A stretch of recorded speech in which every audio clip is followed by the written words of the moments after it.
आज ହେଉଛି ପବିତ୍ର ଅକ୍ଷୟ ତୃତୀୟା। ଚାଷୀଟିଏ ଏହି ଦିନକୁ ଅନାଇ ରହିଥାଏ କିଭଳି ପ୍ରଭୁଙ୍କୁ ସ୍ମରଣ କରି ନିଜ ଜମିରେ ପ୍ରଥମ ଧାନ ବୀଜ ବା ଅକ୍ଷିମୁଠି ଅନୁକୂଳ କରିବ, ଯେପରି ଜମିରୁ ଭଲ ଅମଳ ହେବ ଆଉ ବର୍ଷକ ଯାଏ ତାଙ୍କ ପରିବାରର ପେଟ ପୁରି ଉଠିବ। ପବିତ୍ର ଅକ୍ଷୟ ତୃତୀୟା ଅବସରରେ ଚାଷୀମାନେ ଅକ୍ଷିମୁଠି ଅନୁକୂଳ କାହିଁ ଆବାହନ କାଳରୁ କରି ଆସୁଛନ୍ତି।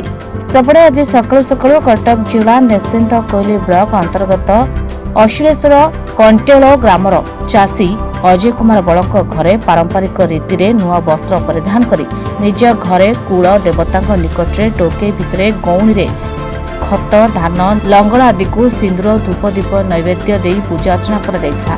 ଆଜି ହେଉଛି ବୈଶାଖ ମାସ ଶୁକ୍ଳପକ୍ଷ ତୃତୀୟା ତିଥି। ଏହି ବୈଶାଖ ମାସ ଶୁକ୍ଳପକ୍ଷ ତୃତୀୟା ତିଥିକୁ ଅକ୍ଷୟ ତୃତୀୟା କୁହାଯାଏ।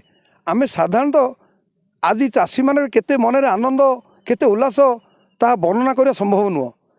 ଆମେ ପ୍ରତିବର୍ଷ ଅପେକ୍ଷା କରିଥାଉ ଅକ୍ଷୟ ତୃତୀୟା କେବେ ଆସିବ। ଏ ଅକ୍ଷୟ ତୃତୀୟାରେ ଆମେ ଯଦି ବିହନ ଅନୁକୂଳ କରୁ ତାହେଲେ ଆମର ଗୋଟେ ପ୍ରଗାଢ଼ ବିଶ୍ୱାସ ରହିଛି, ଆଉ ଆମର ଫସଲ କ୍ଷୟ ହେବନି। ଆମେ ସମସ୍ତେ ଚାଷୀ ଭାଇ ଆମେ ନିଶ୍ଚିତ ଭାବରେ ଭଲ ଫସଲ ହେବ ବୋଲି ଆମର ଗୋଟେ ଆଶା ବିଶ୍ୱାସ ହେଉଛି ମଧ୍ୟ। କିଛି ଆଜି ଦ୍ୱିତୀୟ ମତ ନାହିଁ। ଆଜି ଆମେ ଚାଷୀ ଭାଇମାନେ ନୂତନ ବସ୍ତ୍ର ପିନ୍ଧି ନୂତନ ଘରେ ପିଠା ପଣା ଖାଇ ଅତି ଆନନ୍ଦର ସହିତ ଏ କୃଷିଭିତ୍ତିକ ପର୍ବକୁ ପାଳନ କରୁଅଛୁ। ଏ କେଉଁ କାଳରୁ ଯେ ପାଳନ କରାଯାଉଛି ତାହା ଆମେ ଏଇଟା ଅବର୍ଣ୍ଣନୀୟ। କିନ୍ତୁ ଯେତିକି ଆମେ ଲକ୍ଷ୍ୟ କରିଛୁ, ଆମ ଜେଜେବାପା ଠାରୁ ଆମେ ଶିଖିଛୁ, ଆମ ବାପାଙ୍କ ଠାରୁ ଆମେ ଛୋଟ ହେଇଥିଲୁ, ଆମେ ଜେଜେବାପା ସହିତ ଆସୁଥିଲୁ ଅକ୍ଷିମୁଠି ପକାଇବା ପାଇଁ, ବାପାଙ୍କ ସହିତ ଆସୁଥିଲୁ ଅକ୍ଷିମୁଠି ପକାଇବା ପାଇଁ। ଆଜ୍ଞା, ଯେତେବେଳେ ଆମେ ବର୍ତ୍ତମାନ ଆମକୁ 60 ବର୍ଷ ହେଲାଣି, ଆମେ ବି ଆସୁଛୁ ଆଜି ଅକ୍ଷିମୁଠି ପକାଇ। ଆମ ପିଲା ଆଜି ନାହାନ୍ତି କିନ୍ତୁ ସିଏ ବି ଆମ ସାଙ୍ଗରେ ଆସନ୍ତି, ସେ ପିଲାମାନେ ଶିଖନ୍ତି, ଆମଠାରୁ ଶିଖିଛନ୍ତି। ଏ କାମ କୃଷି କାର୍ଯ୍ୟ ସାଧାରଣତଃ ଆମେ ଏଇ ଅକ୍ଷୟ ତୃତୀୟା ହିଁ ଆରମ୍ଭ କରୁ, ଯାହାକି ଚାଷୀର ଗୋଟେ କହନ୍ତି ଅନୁକୂଳ ପର୍ବକୁ କୁହାଯାଏ। ଚାଷୀମାନଙ୍କର ଏଇଟା ଅନୁକୂଳ ପର୍ବ।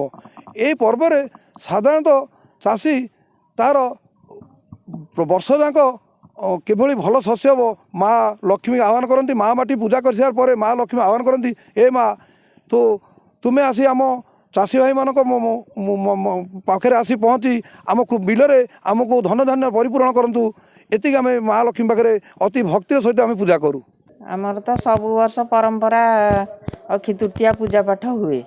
ଆଉ ନୂଆ ଧାନ ବିଲକୁ ଯାଏ, ଟୋକେଇରେ ଗୋଟେ ଟୋକେଇ ଗଉଣୀ ସବୁ ଧୁଆ ହେଇକି ଚିତା ଦିଆ ହୁଏ, ତା ଦେହରେ ସିନ୍ଦୁର ମରା ହୁଏ, ସବୁ ହେଇକି ନଗଣ ଲୁହା ସବୁ ଯାଏ ବିଲକୁ।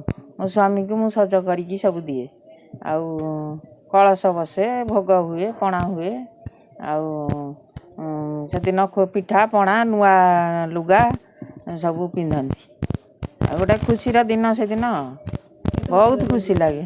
ଆଜିକି 30 ବର୍ଷ ହେଲା ମୁଁ କରୁଛି, ଆଉ ମୋ ପରେ ବି ମୋ ପୁଅ ବୋଉ ବି କରିବେ। ମୋ ପୁଅର ଚାଷ ପ୍ରତି ବହୁତ ଆଗ୍ରହ ତାର। ହଁ, ନିଶ୍ଚୟ ବଞ୍ଚି ରହିବ।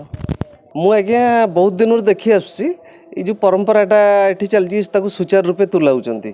ଆଉ ପ୍ରତିବର୍ଷ ଏଇ ଯେଉଁ ପର୍ବରେ ଭାଉଜ ପୂଜା ଅର୍ଚ୍ଚନା ସାରି ଭାଇଙ୍କି ଦିଅନ୍ତି। ସିଏ ଯେଉଁ ଅକ୍ଷିମୁଠି ଆମର ଚାଷ ଜମିକି ଯାଇ ସିଏ ତାକୁ ଠିକ୍ସେ ତୁଲାଇକି ଆସନ୍ତି। ହଁ, ଇଏ ଗୋଟେ ଖୁସିର ପର୍ବ ଗୋଟେ, ଆଉ ଇଏ ସେଇଟାକୁ ଠିକ୍ସେ ପାଳନ କରୁଛନ୍ତି। ଆଗାମୀ ପିଢ଼ି କେଉଁ ଜାଗାରେ କ'ଣ ହେବ, କିନ୍ତୁ ଏଠି ଏଇଟା ବଜାୟ ରହିବ। ଏହା ସହିତ ପୂଜାର୍ଚ୍ଚନା ସରିବା ପରେ ଚାଷୀ ଏକମୁହାଁ ହୋଇ ବିଲକୁ ଯାଇ ସେଠାରେ ମାଟି ମା'କୁ ମୁଣ୍ଡିଆ ମାରି ଖତ ଧାନ ରଖି ପୂଜା ଅର୍ଚ୍ଚନା କରିଥିଲେ।